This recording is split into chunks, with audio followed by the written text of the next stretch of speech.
Meus irmãos e irmãs, vamos abrir as nossas Bíblias aqui em Apocalipse capítulo 3. O versículo 20 diz: Eis que estou à porta e bato, ou chamo. Se alguém ouvir a minha voz e abrir a porta, entrarei com ele e cearei com ele e ele comigo. Agora, por favor, vamos fazer uma leitura aqui no Evangelho de Lucas, capítulo 12. Estejam cingidos os vossos lombos. Lucas 12, versículo 35.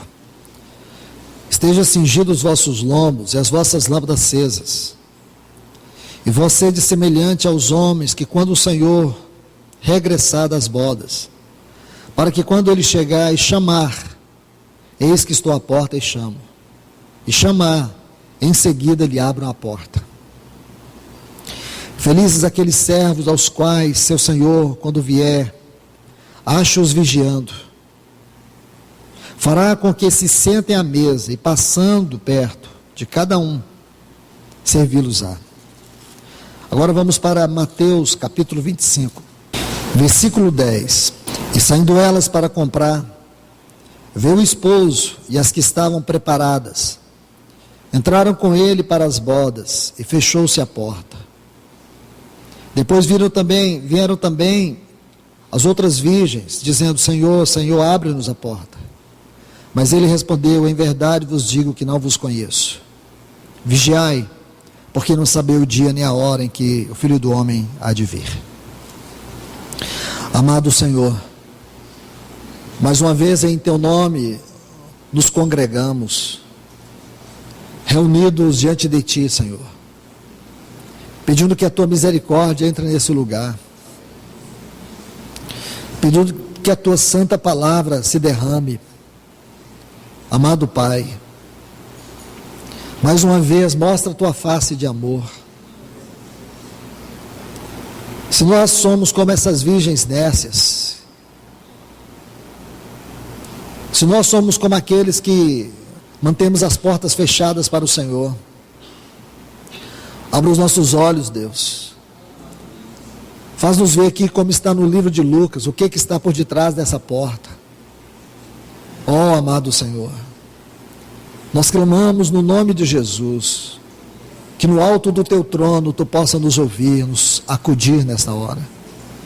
Envia a tua palavra sobre esta assembleia, em nome de Jesus.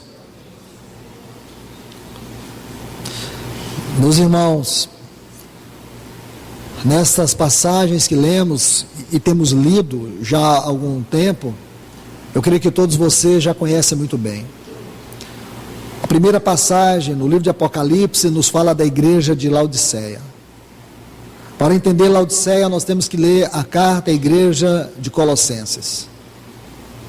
Se você ler o capítulo 1 desta carta, os versículos 15, 18, você vai ver que esta carta tem uma revelação gloriosa da pessoa de Cristo como o mistério de Deus. Colossenses, Paulo diz que ele é o cabeça, ele é o princípio de toda a criação, ele é o cabeça do corpo da igreja, ele é o primogênito dentre os mortos, ele é aquele que tem que ter toda a primazia no meio do seu povo. Fazendo referência a esta igreja, no capítulo 2, versículos 1 a 3 dessa carta aos Colossenses, Paulo diz das grandes lutas que ele sofria pelos laodicenses, para que eles fossem confirmados e consolidados, para que eles pudessem experimentar todas as riquezas da revelação. No capítulo 4, versículos 15 e 16, Paulo faz mais duas referências à igreja de Laodiceia. A primeira, ele diz: saudai os de Laodiceia e a ninfa e a igreja que está em sua casa. Este versículo mostra a simplicidade da igreja de Laodiceia. Era uma igreja que se reunia nas casas. Aqueles irmãos tinham algo particular, simplicidade, ou a simplicidade de Cristo. No texto seguinte, Paulo fala que a carta que foi escrita para os colossenses deveria ser lida entre os laodicenses. E a carta que foi escrita aos de Laodicenses fosse lida também pelos irmãos de Colossos. E olhando para este quadro de textos, nós vemos o que realmente aconteceu. Está a explicação aqui. O que foi que aconteceu com Laodiceia, irmãos? O que realmente aconteceu com Laodiceia? Seguramente nós podemos dizer que esta igreja perdeu a primazia e a centralidade de Cristo. Quando o cristão perde a centralidade de Cristo, Cristo não é o centro, não é o universo da sua vida, do seu pensamento, do seu sentimento. Então ele deixa de ser a cura, ele deixa de ser o livramento, ele deixa de ser o escudo. Quando Cristo perde a centralidade da sua pessoa e das suas virtudes na vida de um cristão, então ele se torna infeliz, amargurado, ansioso, oprimido, deprimido, possessivo. Quando o cristão deixa que Cristo seja o princípio de todas as coisas que governa, ele passa a caminhar pela sua mente, pela sua consciência. E sempre com essa teologia furada: a minha consciência não me condena. Quem é a minha consciência sem o Espírito Santo, irmãos? É um barco furado. A nossa consciência, ela tem que ser governada pelo Espírito Santo e pela palavra de Deus. Uma consciência,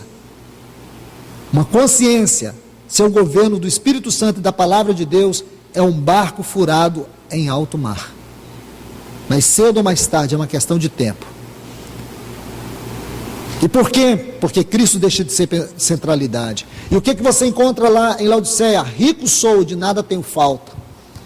Satanás quer nos levar para isso, irmãos, para esta falsa prosperidade, para esta falsa segurança, para esse falso poder, onde você acha que controla tudo, que você tem tudo e pode fazer tudo. Não esquecendo, irmãos, que nós não passamos de pessoas miseráveis, pobres, cegas, pessoas que estão com as suas vergonhas expostas. O que impede que tudo isso aconteça é se nós estamos vestidos de Cristo, se temos o colírio do Espírito Santo, se estamos enriquecidos pela glória e pelo caráter de Deus. Quando Adão pecou, ele se deu conta que estava nu, porque ele perdeu tudo isso. Ele perdeu Deus, a sua vestidura, a sua glória, o seu caráter. Um cristão sem Deus, ele pode ter tudo neste mundo, mas perante os olhos de Deus, perante os olhos daquele que julga tudo e todas as coisas, ele não passa de um pobre miserável, cego e nu. Assim estava a igreja de Laodiceia. Não precisamos de nada, não necessitamos de nada, mas o Senhor vem a ela, porque a igreja é a igreja do Senhor. Ela pode dar as costas para Ele, porém Ele não dá as costas para ela. Ainda Ele não deu. Ele passou 200 anos chamando Israel. Israel passou 200 anos dando as costas para Deus. Deus enviou profetas. Quantos profetas Deus enviou para a nação de Israel? Quantos homens foram marcados, esmagados, para que Israel tivesse uma mensagem de Deus? Quantos homens tiveram que sofrer para que Israel ouvisse? Porém, Israel não atendeu às palavras do Senhor. Nós não somos melhor do que Israel. A nossa geração de cristãos não é espiritualmente mais elevada do que aquele povo. Cometemos os mesmos pecados, porque nós não temos escutado a voz do Senhor, nós não temos ouvido a voz do Senhor, nós somos frios na nossa reação. Veja como são as nossas reuniões de oração, veja como são as reuniões da palavra, veja como são as reuniões dos jovens, veja as desculpas que nós damos para não reunir, para não partir o pão. Veja as desculpas que nós damos para justificar nossa fraqueza. A culpa sempre está no outro, nunca em nós mesmos. Deus não relaciona com você em termos de multidão. O relacionamento com Deus, embora congregacional, ele é intimamente pessoal. Quando Deus fala, Ele olha nos nossos olhos. Quando Deus fala, Ele quer só a nossa atenção. Não fica apontando o dedo para a pessoa que está do lado, não. Ele está falando exclusivamente com você. Ele fala de maneira distinta e particular. Deus é aquele que vira para a multidão e diz assim: filho meu. E cada um é capaz de olhar e sentir essa voz de maneira específica falando ao seu coração. Então, irmãos, aqui está Laodiceia.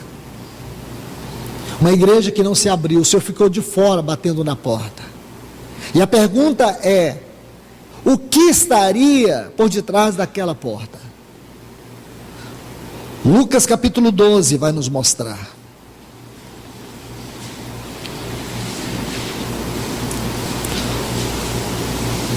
Lucas é uma linda ampliação da exposição de Mateus capítulo 25. Essa porção aqui nos ajuda a entender a parábola das 10 virgens. Então diz assim, o versículo 35, estejam os vossos lombos cingidos e as vossas lâmpadas acesas. Esse é o assunto da parábola das 10 virgens. E vós sede semelhante aos homens que aguardam o Senhor quando Ele regressar. Esta é uma pergunta importante. Irmãos, quantos de vocês aqui, neste exato momento, agora, amanheceram aguardando a volta do Senhor? Quantos de vocês que estão aqui, e pode ser que esta palavra não tem nenhum valor, menor significado, é apenas mais uma, é apenas um homem falando. Mas eu vou voltar a dizer, quantos de vocês aqui, durante essa semana, não teve um momento de dizer assim: Senhor, eu quero me preparar hoje, eu quero viver a expectativa da tua volta hoje? Quantos puderam nesta manhã dizer: eu vou partir o pão, ansioso pela tua volta, desejoso de te encontrar nos ares com os santos que já estão? Ah, como eu gostaria que hoje o meu corpo fosse revestido pela incorruptibilidade e em mim tragada a morte pela vitória. Ah, como eu gostaria de ouvir o som da última trombeta, subir nos ares, poder beijar a face de todos aqueles que o Senhor já levou, estava no seu seio, e Ele os trará de volta, e beijando a face de cada um, na sublime expectativa de que a próxima face que veremos é a face do nosso amado, que há 2000 anos nos espera.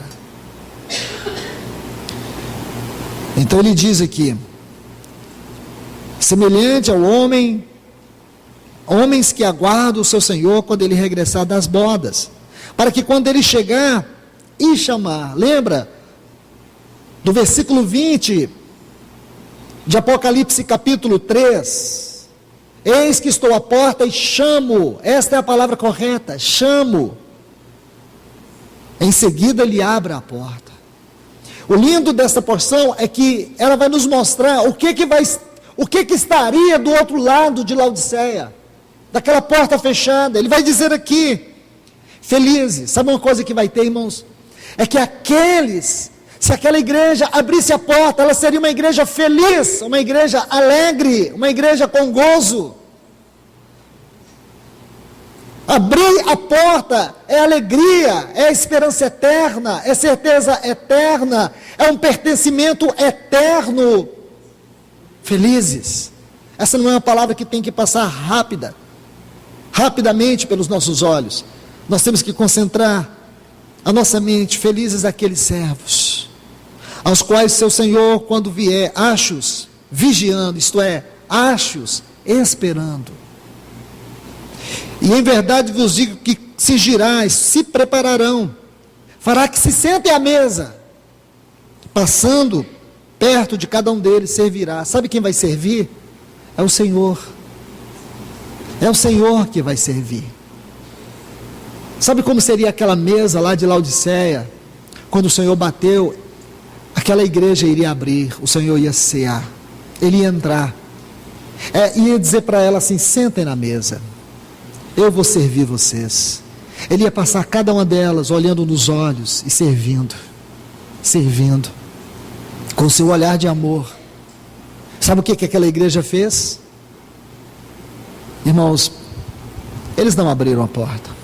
Possivelmente não abriram a porta. Como muitos não abrem a porta. Como muitos estão fechados. Por que abrir a porta? Eu já estou bem, não preciso. Suas decisões são as suas decisões. Seus desejos são os seus desejos. Suas vontades são as suas vontades. Por que o que eu quero, Deus controlando a minha vontade, sendo que eu estou bem? Sendo que eu não preciso de nada. Você confia nesse mundo? Você confia na proposta desse mundo, na esperança deste mundo? Você confia que este mundo realmente é um lugar seguro para você?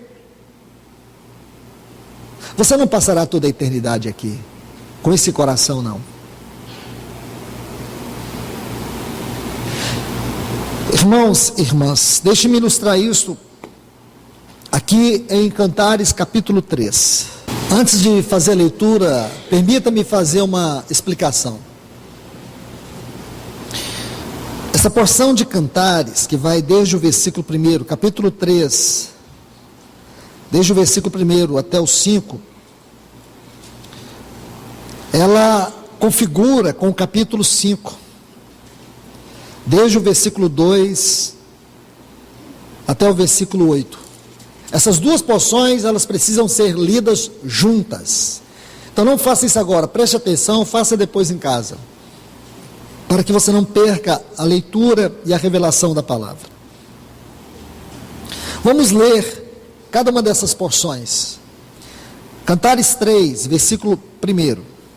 Pelas noites procurei meu leito, aquele a quem ama minha alma. Procurei-o e não o achei. E disse, levantarei agora e darei voltas pela cidade, pelas ruas e pelas praças. Procurarei aquele a quem ama minha alma. Busquei-o e não achei. Encontraram-me os guardas que rondam pela cidade. E lhes disse, viste aqueles a quem ama minha alma? Apenas passei deles um pouco. Logo achei aquele a quem ama a minha alma. Agarrei-o e não o soltei. Até que o introduzi na casa de minha mãe, na alcova daquela que me deu a luz. Conjuro-vos, ó donzelas de Jerusalém, pelas gazelas e servos do campo, que não desperteis, nem façais velar meu amor, até que o queira. Capítulo 5. Veja como esses dois capítulos se configuram. Eu dormia, mas meu coração velava. Eis a voz do meu amado que chama, abre-me, irmã minha, amiga minha, pomba minha, perfeita minha, porque minha cabeça está cheia do orvalho, os meus cabelos cheios das gotas da noite. Despi-me de minha roupa, como me vestirei?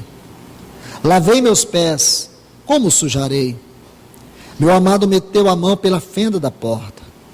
Meu coração se comoveu dentro de mim. Levantei-me para abrir ao meu amado, e as minhas mãos destilaram mirra, meus dedos mirra que corriam sobre a maçaneta do ferrolho. Abri a meu amado, porém meu amado se tinha ido. E atrás do seu falar saiu minha alma. Busquei-o e não o achei. Chamei-o e não me respondeu. Encontraram-me os guardas que rondam pela cidade. Bateram-me, feriram-me, tiraram-me o meu manto, os guardas dos muros. Conjuro-vos, ó donzelas de Jerusalém, que se achardes meu amado, que se lhe faça saber que meu coração está enfermo de amor. Puderam prestar atenção nas duas leituras? As mesmas pessoas. Dois quadros muito importantes para nós. Do primeiro quadro você vê o amor zeloso dela.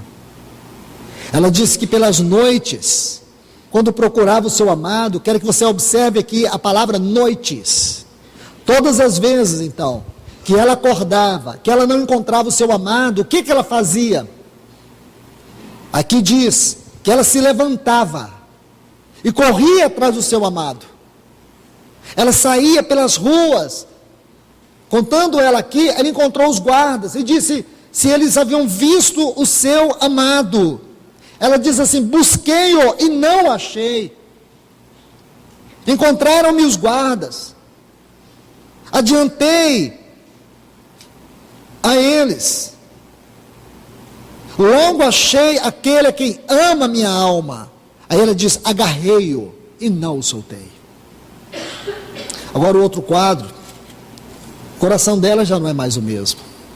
O tempo passou, o tempo foi passando, o amor foi esfriando. Olha como inicia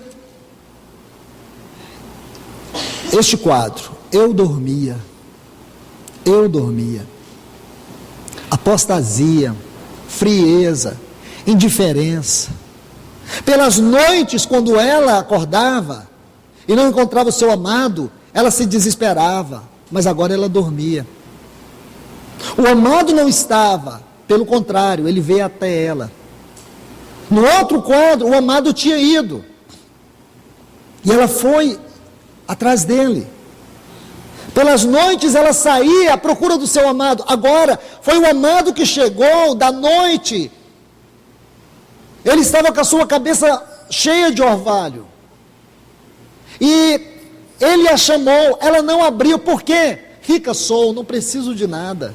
Ela disse, eu vou me vestir, eu vou sujar os meus pés. Olha o que ela diz. Ela não estava preocupada com nada, a não ser com ela. Despime da minha túnica, como vestirei? Está vendo? Sente essas palavras. Lavei meus pés, como sujarei? Ela não estava mais disposta, o seu amor não era o mesmo. O amor que esfria, o amor que se dispersa, não é o amor verdadeiro. O amor que acaba na crise. O amor que acaba com o tempo. O amor que se esconde de trás de coisas. O amor interesseiro. O amor que só visa o outro, ou a si mesmo. O amor que visa a si mesmo e não o outro. Este é o amor desta noiva. Quando era mais jovem, ela tinha um anelo profundo pelo seu noivo, mas agora que ela sentiu que ela perdeu ele para sempre, ela se desesperou. Ela se desesperou e saiu correndo. Ela encontraram os guardas. Quem são esses guardas? Duas figuras importantes. No capítulo 3, esses guardas, nós podemos chamá-los aqui, o papel dos anciãos, aqueles que são meios, instrumentos da palavra, que vem nos advertir, corrigir, conduzir, para que nós estejamos sempre em direção a este amado. E aqui você vai ver que ela faz uma referência aos guardas, os guardas do muro. Quem são os guardas do muro? Os sentinelas, os profetas. É isso que você encontra no livro do profeta Ezequiel. Filho do homem, eu te dei por atalaia. O atalaia ficava no muro, na torre, sobre a casa de Israel. E a voz do atalaia é a voz do juízo muitas vezes, quando a misericórdia não é alcançada, quando a luz não é recebida. E aí o que você vê? Está nítido aqui. Agora ela sai à procura do seu amado. Ela não encontra o seu amado. Ela encontra os guardas. Ela é disciplinada. Ela vai até as donzelas de Jerusalém e diz para aquelas donzelas que se achar o amado, diga para ele que o coração dela estava enfermo de amor. Irmãos, aqui nós temos a figura das 10 virgens. Podemos dizer que no capítulo 3 nós temos a figura das virgens prudentes. No capítulo 5 nós temos a figura das virgens nécias. E lembre-se que as virgens nécias bateram na porta e o Senhor diz, não vos conheço. Irmãos, e aqui está as virgens gritando. Deixa eu contar uma coisa para você. O que vai adiantar toda a sua santidade naquele dia se a porta está fechada? O que vai adiantar suas noites de oração se a porta estiver fechada? O que vai adiantar toda a sua integridade espiritual se a porta já estiver fechada? O que vai adiantar todo o nosso grito de amor pelo Senhor se a porta já estiver fechada? Que vai adiantar ficar chorando, clamando por Ele, se a porta já estiver fechada? O que vai adiantar nossa piedade? O que vai adiantar dizer, Senhor, eu quero entregar minha vida para sempre para Ti, mas a porta está fechada? Senhor, eu quero dar toda a minha vida para Ti, mas a porta está fechada.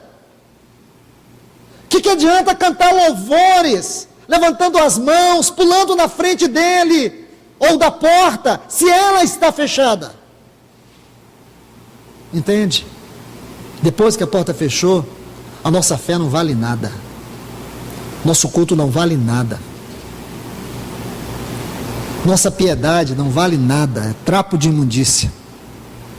E a porta está aberta.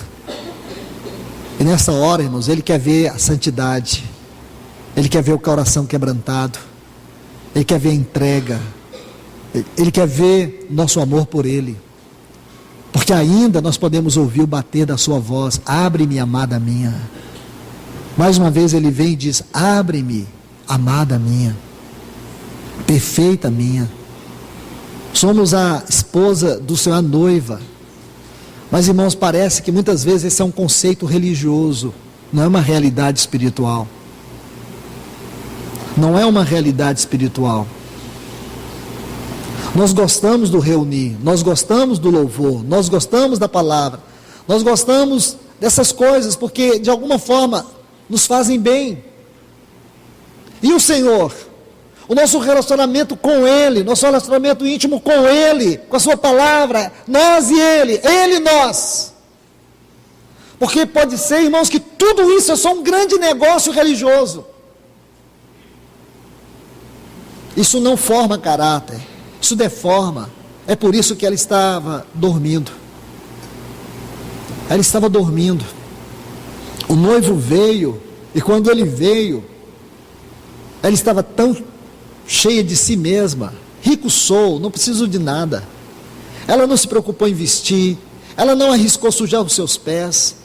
Era por Ele, irmãos.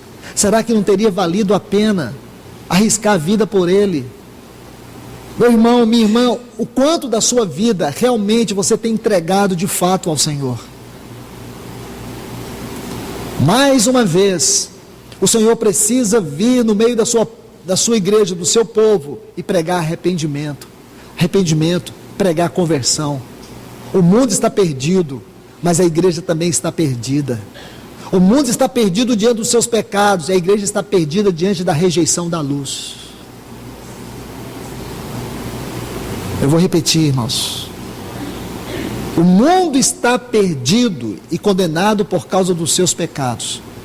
A igreja está perdida diante da revelação da luz do Senhor. O problema do mundo é até a cruz. O problema da igreja é da cruz para o trono. O mundo não aceita aquilo que Jesus fez na cruz. A igreja não aceita aquilo que Jesus fez a partir da cruz até o trono. Se o mundo olha para Jesus agora, eles têm que crer que Ele foi na cruz e morreu por eles, pelos seus pecados. Mas a igreja, muito mais do que isso. Ela tem que crer que Ele ressuscitou pelos seus pecados, entrou por eles, está lá por eles e voltará para eles. Quando o ímpio verdadeiramente recebe Jesus, ele fica com amor à flor da sua pele. Ele não quer faltar reunião. Ele está tão feliz porque os seus pecados foram perdoados. Se ele acorda à noite, ele não encontra o Senhor, ele busca o Senhor até encontrar. Mas um dia, as coisas desse mundo, dessa vida, vêm com o propósito de quê, irmãos? Sufocar a palavra de Deus. Não fiquem tristes comigo, eu prometo encerrar aqui, mas eu gostaria de mostrar 4 coisas importantes, de maneira bem prática, sobre este assunto. E eu creio que isso vai ser de grande ajuda, e talvez vai explicar o que está acontecendo com você, o que realmente está acontecendo com a sua vida. Quando nós abrimos a palavra de Deus, por favor, vem comigo aqui no Evangelho de Mateus, o capítulo 13, e vou ler rapidamente, É muito importante isso, irmão. São 4 terrenos que revelam o nosso coração. Talvez o seu coração seja um desses aqui. Talvez o seu coração seja um desses aqui.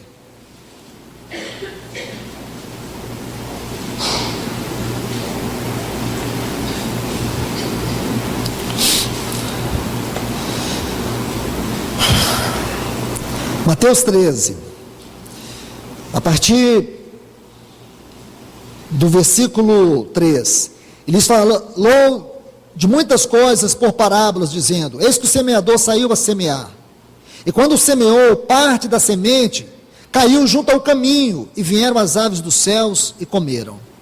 Veja o versículo 19, porque vai interpretar isso aqui. Quando alguém ouvir a mensagem do reino e não entende, vem o maligno e lhe arrebata o que foi semeado em seu coração. Este é o que foi semeado junto ao caminho. Então ele diz que o primeiro solo aqui é junto do caminho. A palavra de Deus é ministrada, mas a pessoa não entende. Ela não recebe. Deus fala. Aqui é Jesus que está falando. Quando Jesus pregava, muitas pessoas não entendiam. Ficava na superfície. Sabe o que acontecia? Satanás rouba. Eu te digo, quantas vezes você tem recebido a palavra e não tem entendido e nem atendido? Sabe por que você não consegue atender? Porque não entendeu. E consequentemente Satanás veio e roubou a vida da palavra, e você deu as costas para Deus, seguiu o seu caminho, e você é isto. Você é fruto de alguém que não recebe a palavra. Ah, mas eu vou na reunião. Você pode ir em todas as reuniões. Se você conseguir entrar, pode ir até nas reuniões diante do trono de Deus lá, participa delas. Isso não quer dizer nada para você. Eu vou em todas as reuniões. Ir na reunião sem ter a palavra, você está morrendo. A palavra de Deus vem. Onde é que ela está caindo na sua vida? Ah, eu não entendo. Você não entende? Não entende? Tem irmãos que não sabem a diferença de um 0 para o O, mas eles entendem, eles explicam, eles expõem, porque essa palavra não é uma questão de intelecto, é uma questão de vida. Essa palavra não vem a você para te fazer um pregador.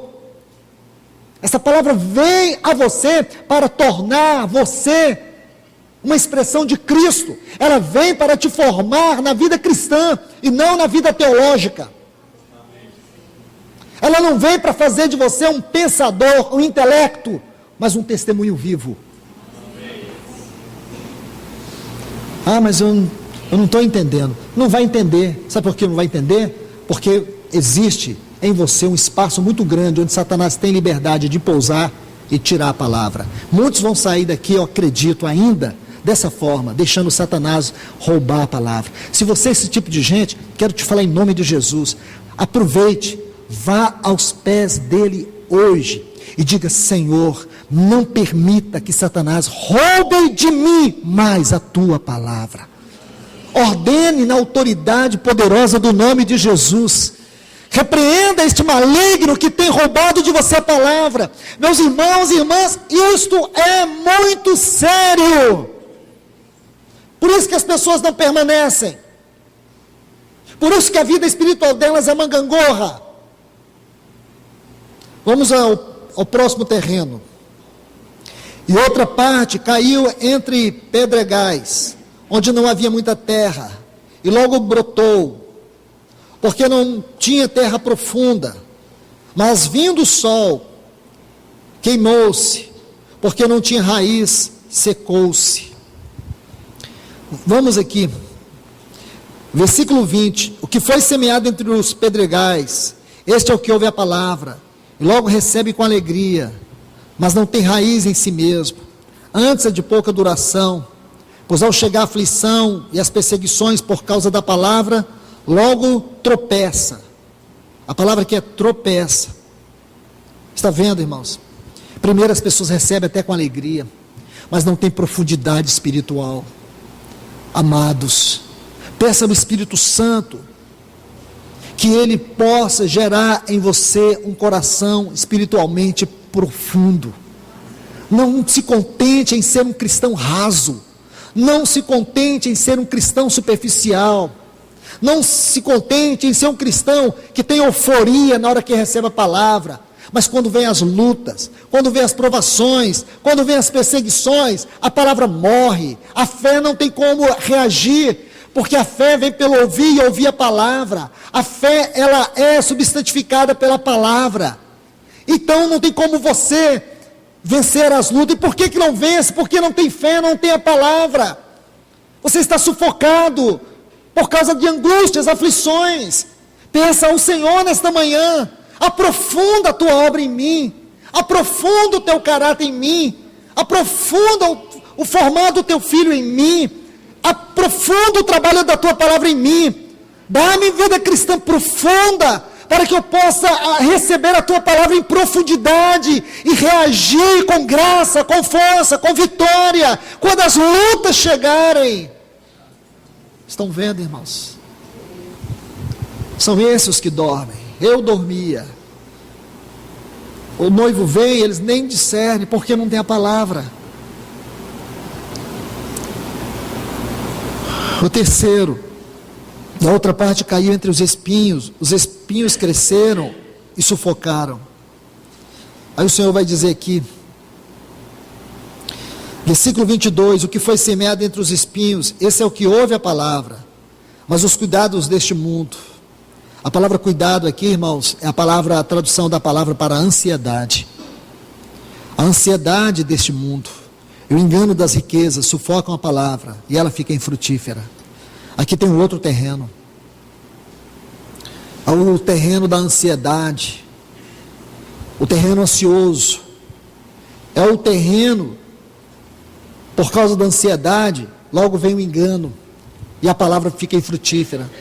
Irmãos, a ansiedade é algo que nós precisamos entender. Todos nós aqui temos um grau de ansiedade, é chamado de ansiedade natural, mas existe a ansiedade psíquica, e existe a ansiedade psicossomática, que são graus.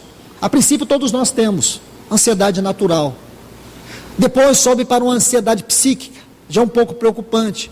Alguns remédios até ajudam, algumas terapias também. Depois uma ansiedade que é psicossomática, porque ela já começa a atingir o corpo, a pessoa começa a sentir umas reações no corpo. Essa já é muito grave, porque após essa ansiedade aí, vem a depressão, e a depressão vai seguir outros passos também. A pessoa segue da depressão, ela passa para a opressão, e da opressão ela segue para a possessão, e daí é morte ou suicídio. Ou a pessoa morre com algum problema, ou então ela se suicida, ou então ela fica morta dentro de casa, não reage ao esposo, às filhas, aos filhos, aos irmãos, à igreja, à fé, à palavra, fica dopada, aí fica em círculos cíclicos, porque se tornou um cativeiro de demônios, porque, irmãos, não é que depressão é uma coisa demoníaca, depressão é uma doença neurológica, psicológica, ela vem do psique para o corpo, e atinge a neurologia, a neura, atinge tudo, é uma doença gravíssima, ninguém pode brincar com isso. Mas como que esse tipo de doença pode destruir um cristão? E destrói. Eu tive um colega, um grande amigo, estudamos juntos, formamos juntos, ele entrou num estado desse, sabe o que ele fez? Destruiu sua vida. Um rapaz lindo, com toda a vida pela frente. Que dor, irmãos. Ninguém pode brincar com isso. Ninguém pode brincar. E aqui Jesus está dando uma causa. Sabe o que acontece? A palavra vem, a palavra é ministrada, irmãos, mas o que acontece? A ansiedade não deixa a palavra entrar. A ansiedade vai destruindo a sua fé, a pessoa vai ficando inquieta, perde a tranquilidade, perde a segurança, começa a ficar perturbada. Aí vem para as reuniões, é uma confusão, não entende, não atende, escuta, mas não ouve, fica angustiada, começa a achar defeito em tudo e em todos, uma confusão, mudança de humor, uma hora está bem, uma hora está mal. Deixa eu te falar, você está caminhando para a depressão, e isso vai te levar à opressão e à possessão, e a culpa não é da igreja, a culpa não é do Espírito Santo, a culpa é tua, porque você não escutou o Senhor, não escutou, não recebeu a palavra com fé. Não brinca, irmãos. Sabe por quê? Satanás não finge. Satanás não brinca de ser diabo. Satanás não perde a oportunidade. Aqui neste mundo nós somos suscetíveis, estamos vulneráveis. Mas a palavra de Deus é lâmpada para os nossos pés. A palavra de Deus é uma couraça, é uma rocha, é uma semente, é uma espada. Esta palavra é como um martelo que despedaça a pedra. Esta palavra é a voz de Deus. Esta palavra criou o universo e sustenta o universo. E esta palavra veio ricamente habitar os nossos corações. Nós temos o que precisamos, irmãos, para vencer a depressão, a opressão, a ansiedade. Ficamos sim ansiosos, mas medita na palavra do Senhor. Leia o Salmo 73, escute, leia o Salmo 73, veja a ansiedade do salmista, veja como ele ficou perturbado quando ele olhou o mundo à sua volta. Ele diz: até que entrei no santuário do Senhor. Esse santuário está aberto pelo vivo, novo caminho que Cristo nos abriu. Ele nos abriu pelo corpo da sua carne, Ele salpicou pelo sangue da sua eterna aliança. Então nós podemos entrar, entra no santuário de Deus, rasga o seu coração.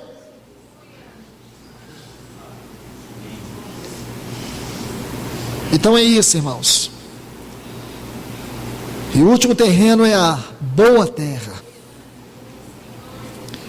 Que o nosso coração seja a boa terra, irmãos. Que o Senhor nos ajude. Que nós tenhamos essa sensibilidade de saber se estamos perdendo o Senhor. Se você estiver, corra atrás dele. Faz como o salmista disse: sonda-me, ó Deus, e conhece o meu pensar. Peça que o Senhor sonde o seu coração.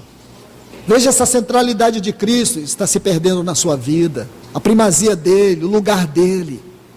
Não adianta ficar falando o nome dele se no seu coração, se o seu coração não clama por ele. Não adianta ficar tentando fazer coisas para ele se o amor dele não está presente em você e o seu amor por ele não é uma evidência. Não adianta, irmãos. Não nos deixemos enganar. Não nos deixemos. Toda explicação para a frieza e para a apostasia está em nós. A culpa é nossa, não é dele. Ele visita a sua vinha, ele vem. Ela perdeu ele 2 vezes. 2 vezes. A primeira vez ela saiu desesperada, achou, agarrou. A segunda vez ela não achou. Talvez hoje você consiga agarrá-lo. Talvez hoje você consiga agarrá-lo. E se o agarrar, não o solte mais. Renova a sua aliança com ele. Irmãos, esqueça quem está pregando aqui. Ouça que Deus está falando a você. Vocês podem se acostumar comigo. Vocês podem se acostumar com a maneira como prego. Vocês podem ficar acostumados com essas reuniões. Esquece isso, irmãos, pelo amor de Deus. Tente olhar além dessas palavras. Tente olhar além dessas paredes. Deus está falando com você. Muitos de vocês aqui temos afinidade, relacionamento familiar, amigos, irmãos que praticamente nasceram comigo. Esqueçam tudo isso. Ouça a voz que Deus está falando ao seu coração. Um dia Paulo teve que dizer aos irmãos: a partir de agora eu não conheço mais ninguém segundo a carne, porque o que ele tinha que falar, irmãos, era do Espírito. As pessoas não podiam dizer: mas é o Paulo, é o fulano de tal, é o meu amigo, é meu irmão, nós somos íntimos. Esquece. Deus está falando a você. Amém. Se você perder ele nessa hora, você pode até gritar e dizer: meu coração está enfermo de amor, mas a porta poderá estar fechada. E o que vai adiantar o seu amor com a porta fechada? Você nunca mais poderá entrar por ela. Felizes são aqueles que, quando o Senhor vier, os ache vigiando, lhe abrirá a porta, ele entrará e ele nos servirá. Esse é o outro lado daquela mesa de Laodiceia. O Senhor chamou Laodiceia, ele bateu naquela porta só porque ele queria servi-la. É o que o Senhor quer, irmãos. Ele quer nos servir, ele quer que nós sentemos naquela mesa, como ele serviu aquele pão molhado para João. Ele quer servir esse pão molhado para todos nós, mostrando que nós somos o alvo do seu amor eterno. Que Deus vos abençoe. Amado Deus e Pai, muito obrigado por esta hora, Senhor. Que seja a tua própria voz aqui neste lugar, Deus. Que não seja mais uma reunião, mas um momento como aquela noiva tantas vezes se deu conta do seu amado e ela correu atrás dele tantas vezes. Senhor, que não seja tantas reuniões realizadas aqui que determinem a nossa fé. Não é pelo tempo que estamos aqui, é por cada uma delas, pelo caráter único que cada reunião tem diante de Ti, como nesta manhã, Senhor. Te pedimos que esta palavra seja vida nesta igreja. Vem nos ajudar, Senhor. Ajuda-nos nas nossas fraquezas. Senhor, se o nosso coração, esse coração superficial, se o nosso coração, Senhor, aquele coração que a Tua palavra não consegue cair plenamente sobre ele, e aonde ele tem se tornado um campo fértil e vulnerável para que Satanás roube de nós a Tua palavra. Senhor, se o nosso coração, esse coração cheio de espinhos, de lutas e tribulações que tem impedido, Senhor, a Tua palavra de aprofundar, esse coração ansioso, esse coração que tem sido levado pelo engano do mundo, ó Deus, dá-nos um novo coração nesta manhã, Senhor. Tira esse coração de pedra, Senhor, e dá-nos um coração de carne. Dá-nos um novo coração, Senhor. Transforma o nosso coração, Senhor. Transforma a nossa vida, Senhor. Vem, amado, mete a mão pela porta e faz-nos correr até Ti, Senhor. Queremos abrir a porta para Ti nesta manhã. Nós te pedimos, Espírito Santo, nos ajude. Ó Deus, nosso Pai, nos ajude. Amém, Senhor.